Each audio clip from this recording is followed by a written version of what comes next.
Pero sabi po nila na ang isda sa bibig na huhuli. Kaya kita niyo po na, nakita niyo po, yung pala plano all this time, arrestuhin, takutin, intimidate ang nasa majority. Either lumipat o ikukulong. I thank God for this opportunity. Mga Facebook family, mga kaibigan natin sa media, lahat ng kababayan natin, hindi lang yung mga nasa Luzon, Visayas, Mindanao, pati ang ating mga kababayan around the world, and of course our prayers dun po sa mga kapatid natin, mga OFWs natin na nasa Middle East. Sa pagbati namin sa iyo ngayong hapon, ay napakabigat ng mga issues ang ating pag-uusapan dahil sa puso ng ating demokrasya. We have to ask ourselves, how important is democracy to ourselves? How important? Personal. So like me, Alan, how important is democracy to you? Tayo as a nation, how important is democracy to us?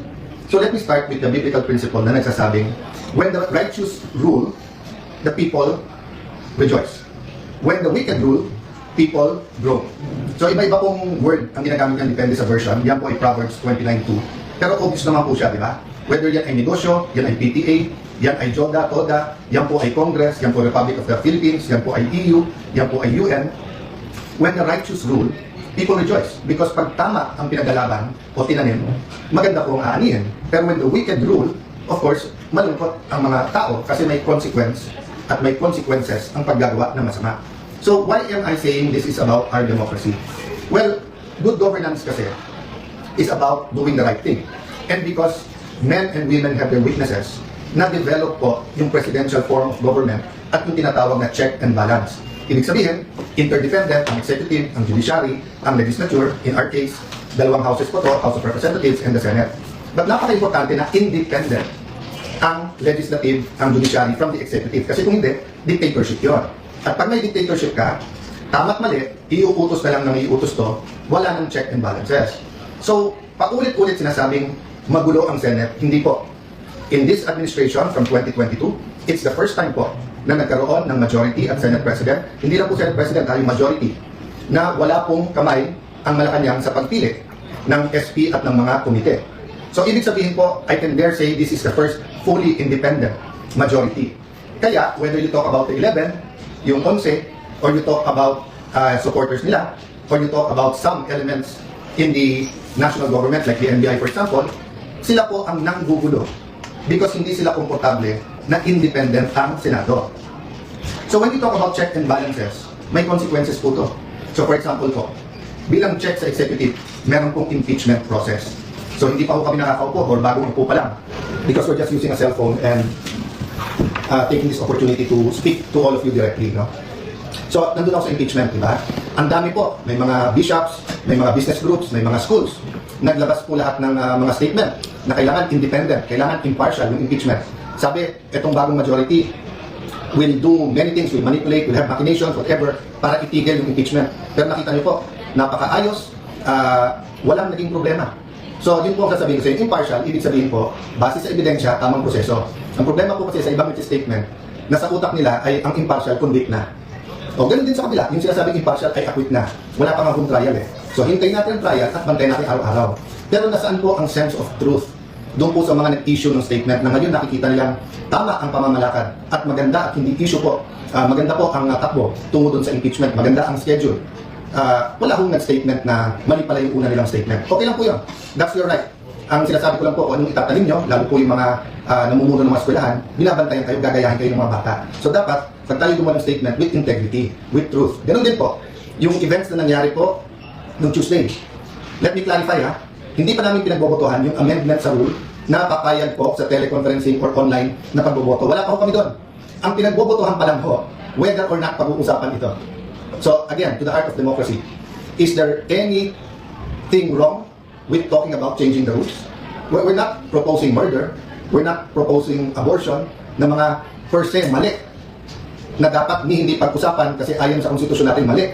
Ang pinag-uusapan po natin kung sa mga panahon na ngayon, given the threat sa Senate, given the different attacks on the Senate, given the different attacks on individual members of the Senate, yung experience po namin nung minority pa kami kung paano pigilan na magbuo ng majority, yung mga threats na tanggap namin. I'll go to that later, and in the next few days, option po ng ibang mga senador yung maglabas ng ebidensya sa mga pananakot na ginawa para hindi namin mabuo yung independent na Senado. What's my point po?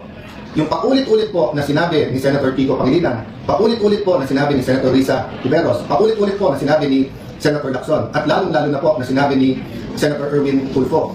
Hindi lang po sa session hall, sa media, at hindi lang Tuesday, even the days after. They kept on saying, bakit walang debate? Bakit hindi nila pwedeng pag-usapan yung side nila? Wala pa nga tayo doon. Kung nakinig lang sila, kung sila po ay tinigil nila yung drama, even after the session, and instead, try to listen to each other, the motion was to take up the amendment.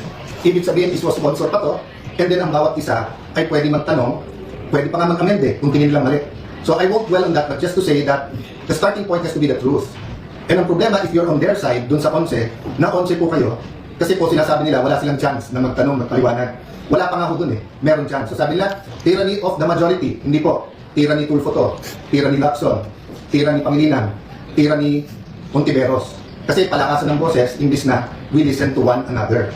Senator Lacson, I respect, he stood up and says he disagrees with the rule. So yung debate is whether or not we can take up the amendment. Hindi pa natin pinag-usapan yung amendment. Kaya alam niyo po, parang paso yan Pag nilagay mo yung seed sa isang paso, pwede mong kunin at ilipat. So, bantayan niyo po yung Senado, may tinatawag kaming change of referral. Halimbawa po, nalagay sa Committee on Public Order, tumayo yung chairman ng Committee on Justice the next day, sabi, mali ang referral doon, kunin mo muna at ilipat dito. So, ganun po nangyari. Yung proposal ni Senator Marcoleta nandun po sa Committee on Rules at ang motion po ng acting majority leader is kunin at pag-usapan sa floor. Hindi pa po pinag-uusapan yung merits or kung may masama o mabuti sa puntong yun. Pero sabi po nila na ang isda sa bibig na huhuli. Kaya kita niyo po nakita niyo po yung pala plano all this time.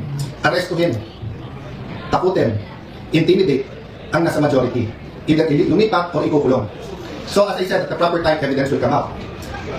I won't go to the merits, demerits. Wala kaming problema na kasuhan. Wala kaming problema na sa korte patunayan kung sila ay guilty o hindi. Ang problema po namin, yung gagamitin yung threat, na pag lumipat ka dito, wala ka ng kaso. Pag diyan ka, tutuluyan ka namin. Eh wala pa nga yung impeachment, ganyan na ang usapan. Ano pa kaya? So again, I've communicated this behind closed doors. I've communicated this in rooms like this with the majority, minority. I've communicated it through the social media. I've communicated this with the traditional media. Hindi kami nandito para makipag-confrontation. Hindi kami dito para magpamayan araw-araw. Inayos namin yung impeachment.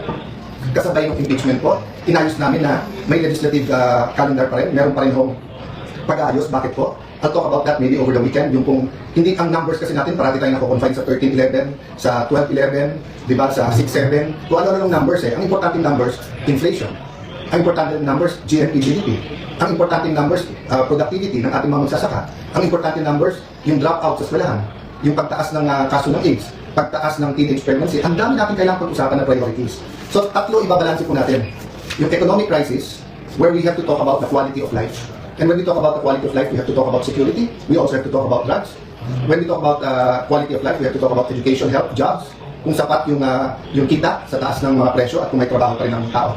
Yung second, yung impeachment, which will start in early July. But third, is the corruption issues katulad ng flood control. So we finished a caucus over lunch and we agreed, subject to some minor discussion pa among our chairpersons and the paperwork, that a subcommittee will be formed sa flood control and Senator Marcoleta will issue the notices on Monday para ituloy na sa Thursday yung flood control scam hearings. It will be impartial and we want the whole truth and not only some truth or some true, some not true to come out. Kung makikita nyo, may conflict na agad. Sabi ng ombudsman, meron mastermind. Sabi ni Senator Lacson, walang mastermind. Sabi ni Senator Lacson, ito yung mga dapat hindi imbitahin. Sabi naman ni Senator Marcoleta, ito dapat imbitahin. So I'm inviting the whole public, bantayan nyo Senado, in the same manner that we are on trial when we have impeachment. We also have to hold everyone accountable pagdating dito sa flood control. Which goes to my second point. The Committee on Public Order, doon po na-assign yung May 11 events that for us led to the May 13. And ngayon, kung sino-sino nag-iimbestiga, sabay-sabay po ngayon nag-iimbestiga, nagsistatement sa Senate. DOJ, NBI, CIDG, may PNP, may CIDG, hiwalay pa sa spokesperson ng PNP, meron pang so Ombudsman, NBI, DOJ, PNP, CIDG, DILG. Agad-agad pumayag kami sa joint with the DILG at PNP, but at one point, sila na lang. Kami tahimik para independent. Pero kung ano na narinig kong statement katulad nung sa CIDG na imbestigahan daw si Robin at kami doon sa pagtakas ni Senator Bato. Mismong boss nyo na mismong DILG at PNP nagsabi na May 13, wala pa kayong hawak na warrant at pending pa sa Supreme Court kung pwede nga i-serve yung warrant. So paano naging pagtakas yun at paano naging krimen na tulungan siya makalabas? So kung iimbestigahan nyo ang buong Senate at majority, kailangan nyo iimbestigahan ng Chief PNP at SING. Kasi sila mismo nagsabi, wala namang warrant na isa-serve eh. So, you know, it's getting crazy. Paulit-ulit na lang kayo na magulo ang Senado. Hindi po ginugulo nyo. Let me backtrack ha. Nung natanggal po last year si Senator Cheese Escudero, lumabas yung anyone but cheese. Anyone but cheese. O, pumayag na siya kanina, Senator Loren. Nung February po, iupo po namin si Senator Loren. Doon nagsimula yung mga pressure at doon po nagsimula na narinig namin na kasama sa deal yung mga kaso. O, sinabi anyone but Loren. O, pag-upo ko naman, anyone but Cayetano. To be fair, hindi ko narinig sa Malacanang yan. Narinig ko sa mga kasama natin sa 11. And so far, since May 11 to now, what have we done but try to talk about the bigger picture? To talk about crisis, to talk about values, to talk about God in government, to talk about unity. Bakit kayo takot na yung majority na to ay gawin namin ang aming trabaho? Wala naman kami tinatarget eh. Hindi katulad nung inyong dating majority na talagang tinarget ang Senado para pababain yung rating. Again po ha, wala dapat pagtakpan. Wala dapat po. From the President, the Vice President, Senators, managot ang dapat managot. Kaya mag-repent na yung mga dapat mag-repent. Pero sobra po naman ata na lahat na ng sisi binibintang sa ilang tao o ilang partido lang. Bakit po ba? Yung taas ba ng presyo ngayon, pagtaas ng gasolina, yung kawalan ng trabaho, handling ng mga cases ng OFW, yung flood control, yan po ay sisisihin nyo sa opposition, yan po ay sisisihin nyo sa majority ngayon. So anyway, that's your privilege. Let's have the hearings, then let's people judge. And yun ang advice ko sa konse. Maghanda na rin, mag-attend kayo. So rather than spewing out venom, calling us names, you know, yung basura kasing tinatapon nyo, babalik din sa inyo, di ba? So kita nyo, yung mga tinawag nyo na names before is now all over the internet. Rather than debating, the Tuesday night should not have ended that way. There's no need for the walkout. It would have taken us hours. Baka nga Monday o Tuesday pa matapos ang debate, sa daming gusto magsalita. Ang problema, you refuse to listen to us. So, let me talk about many more things. No? What are the important numbers? Why we have to think about our democracy? Why good governance is important? I'll talk about that sa weekend. No? But importante, tonight, matulog kayo na nalalaman, meron kayong gobyerno na hindi sunod-sunuran lang. Meron kayong Senado na lalaban. Meron kayong Senado na hahanapin ang katotohanan. May mga senador sa majority na handang makulong, ilaban lang yung kanilang prinsipyo na independent ang Senate. Tuloy-tuloy po ang intriga, kaya tuloy-tuloy din po ang pag-meeting namin. But our country is worth it. So if you ask me what did you do for us, pray for us. No, pray that we stick together, that this majority will be given a chance. But pray then, di ba, na walang cover-up kahit sino man. Di tayo pwedeng parang fraternity sa college na pag may rumble na, wala na akong pakialam kung sino tama at mali, basta kambihan na lang yung blood natin kasi rumble na. Hindi po. If we love God, if we love our country, if we love the Senate, hindi pwedeng blind ang ating pagsuporta sa kahit anong grupo. No? So say a prayer. And habang may oras pa, yung gumagamit ng reins of power, no, for their own purposes, you know, this kind of miscalculation, sabihin nyo, may makukulong, may makakasuhan, we can make your life living hell. You know, again and again in history, tignan nyo how it ends, di ba? So dapat po, you know, we work towards having the righteous rule. So does that mean palitan ng palitan? Hindi po. Pray for those who nakaupo. Kahit naman po yung apostles, di ba? Si Apostle Paul was killing Christians. Nagamit ni Lord. Oh, so ang dami-dami kong example kung saan ang tao na hindi righteous ay pwedeng maging righteous by simply repenting, asking God for revival, restoration, asking God na malinaw kung ano tama at mali. Let me end on a positive note. We're willing to work with the 11. Sila lang naman nagsasabi na this will not work unless tanggalin nyo si Cayetano. Kung ako lang problema, no problem. Ang problema, pangatlo na ako eh. Anyone but Escudero, anyone but Legarda, ngayon anyone but Cayetano. So sinong susunod? Basta hindi sunod-sunuran sa inyo at sa agenda nyo. Dinidinay nila may agenda na palitan ng konstitusyon. But the reality is, in 2023, di ba, muntik na matuloy, was it 23 and 22, 24, di ba, itutuloy na talaga yung PI eh. Di ba, so hindi mamatay-matay yung mga issue na to because meron po talaga. So yung corruption, we can change as a nation. But we have to expose and we have to punish the right people.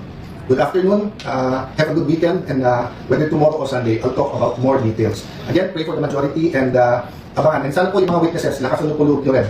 No? Sama-sama po. Basta ang kailangan lang, hindi pwede mag-witness yung magsisinungaling. Magsabi lang po parati ng totoo. God bless you po. Lang ako.